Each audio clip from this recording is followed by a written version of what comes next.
మీరు చూసే వార్తల్లో ఎంత టైం కేటాయిస్తారు? నేను కనీసం ఒక 1 అవర్ వరకు చూస్తాను. 1 అవర్ 1 అవర్. కంటిన్యూగా చూస్తారా? లేదంటే లేదు లేదు. కంటిన్యూస్ అని కాదు. మెట్రోలో వచ్చేటప్పుడు, వెళ్ళేటప్పుడు అట్లా. Night news half an hour ఉంటుంది గట్టిగా. మీరు ఎలాంటి న్యూస్ని చూస్తూ ఉంటారు, ఎక్కువగా అనుసరిస్తారు మీరు? అంటే స్పెసిఫిక్గా ఒక సెలెక్ట్ చేసుకుని న్యూస్ చూడటం అనేది కాదు. స్క్రోల్ వచ్చేది అబ్జర్వ్ చేస్తుంటాను.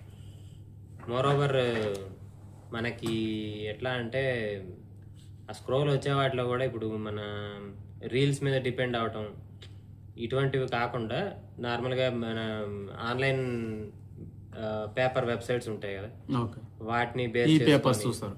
ఈ పేపర్ చూస్తాం. మ్మ్. దాంట్లో కూడా స్పెసిఫిక్గా పొలిటికల్ రిలేటెడ్ ఓకే. ఎక్కువ అబ్జర్వ్ చేస్తుంటాను.